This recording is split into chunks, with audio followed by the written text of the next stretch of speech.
கர்த்தர் என்ன சொல்கிறாரு, நீ என்னத்தை உடுப்பேன்னு கவலைப்படாத, என்ன சாப்பிடுவேன்னு கவலைப்படாத.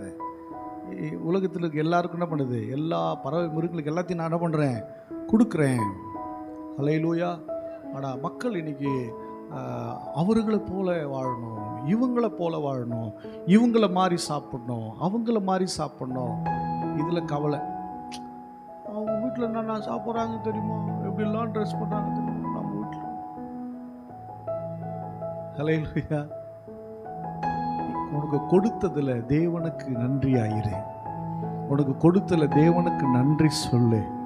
தேவனை நோக்கி துதி. அதுதான் கர்த்தருக்கு பிரியமானது. ஹல்லேலூயா. இன்னைக்கு வீட்டில் சாப்பாடு இல்லைன்னு சொன்னால் அடுத்தது யாரை போய் கேட்டால் பணம் தருவாங்கன்ற மைண்டு ஓடுது. எங்கே போய் கேட்டால் கொடுப்பாங்க, அடுத்தது யார்கிட்ட போய் கேட்கலான்னு தோணுது. அப்படிலாம் வரக்கூடாது.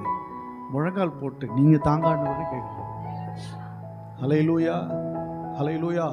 கூடுமான வரையிலையும் எங்கேயும் போய் நான் கேட்காம இருக்கிறதுக்கு பார்ப்பேன், யாருக்கிட்டையும் நிற்காம இருக்கிறது பார்ப்பேன். கூடுமான வரையிலையும் முழங்கால் போட்டு ஜெபம் பண்ணி ஆண்டவரே வேணும் செய்யும். இப்போ பாருங்களேன், யார்கிட்டையும் நீங்கள் சொல்ல வேணாம், நீங்கள் கர்த்தரிடத்தில் சொல்லுங்கள். ஹல்லேலூயா. ஆமாம், நாங்கள் இங்கே சில நேரங்கள் அப்படி தான் நாங்கள் இருப்போம். என் மகளுக்கு ஃபீஸ் கட்டுறதுக்கு, பையனுக்கு ஃபீஸ் கட்டுறதுக்கு மூச்சே விட மாட்டேன். நான் வெளியே சும்மா பேசிட்டு இருப்பேன், இல்லை ஜெபம் பண்ணணும். சில நேரங்களில் அதை கூட சொல்ல மாட்டேன், கர்த்தரை நோக்கி பார்த்து ஜெபம் பண்ணிகிட்டே இருப்போம். அவ்வளோதான். அவர் ஏதோ ஒரு வழியை யாரை கொண்டோ எப்படியோ செய்து முடிச்சுடுவார். ஹல்லேலூயா. பாஸுக்கெல்லாம் எங்கள் 4 வழி 40 வழியில் வரும். நல்லா கவனிச்சுக்கோங்க. நீங்களாவது எங்கேயாவது போய் என்ன பண்ணிடலாம், கேட்டு வாங்கிக்கலாம். நாங்கள் அப்படி வாங்கவும் முடியாது. எங்களுக்கு லாக் பண்ணாருன்னா திறக்கவே திறக்காது. ஊழியக்காரனுக்கு லாக் பண்ணால் திறக்கவே திறக்காது. அப்படி திறக்கணும் ஆசைப்பட்ட மரணடி தான். ஹல்லேலூயா. இன்னைக்கு நிறைய பேருக்கு என்ன தோணுதுன்னா, மினிஸ்ட்ரின்னா செல்வாக்கா வாழலாம் அப்படின்னு. ஓ, அப்படி உனக்கு ஒரு செல்வாக்கு ஒன்று வருது அப்படின்னா டேஞ்சரஸாக இருக்குன்னு அர்த்தம். உபத்திரவம், போராட்டம், கண்ணீர், இதை கடந்து தான் உனக்கு ஆசீர்வாதமே வரணும். ஹல்லேலூயா. ஏன் அப்படின்னா அப்போ தான் வச்சு உனக்கு ஆள தெரியும். அதை ஆண்டு கொள்ள தெரியும். உனக்கிட்ட கொடுக்குற ஆசீர்வாதத்தை எப்படி பயன்படுத்துன்னு அப்போ தான் தெரியும். ஹல்லேலூயா.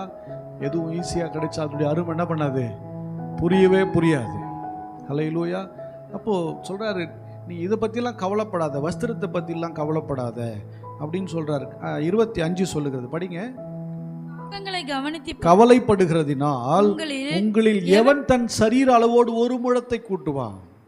கவலைப்படுறதுனால எவன் ஒரு முழத்தை கூட்ட முடியுமா, குறைக்க முடியுமா? ஒன்றும் பண்ண முடியாது. கவலைப்படாதீங்க அப்படின்னு ஆண்டவர் சொல்கிறாரு. ஆனால் நம்ம என்ன பண்ணுறோம்னா 29 படிக்கிறேன். ஆகையால் எண்ணத்தை உண்போம், எண்ணத்தை குடிப்போம் என்று நீங்கள் கேளாமலும் சந்தேகப்படாமல் இருங்க. நீங்கள் என்னுடைய பிள்ளைகள், நீங்கள் என்கிட்ட சந்தேகப்படாமல் கேட்காம இருங்க. அது உங்களுக்கு நான் கொடுத்துருவேன். ஹல்லேலூயா. கடவுள் அறியாதவனுக்கே கொடுக்குறேன்னு சொல்லும்போது உனக்கு நான் தரமாட்டேன்னா? திருவள்ளுவர் எழுதுகிற, செவிக்கு உணவில்லாத போது சிறிது வயிற்றுக்கு ஈயப்படும். ஆமாம். அப்போது கவனிங்க, எல்லாருக்கும் நான் கொடுக்குறேன், உங்களுக்கு நான் தரமாட்டேனா அப்படிங்கிறார். இவைகளாம் எப்படி, 30ஆம் வசனம் படிக்கிறேன் பாருங்க. இவைகளை எல்லாம் உலகத்தார் நாடி தேடுகிறார்கள், இவைகள் உங்களுக்கு வேண்டியவைகள் என்று உங்கள் பிதாவானவர் அறிந்திருக்கிறார்.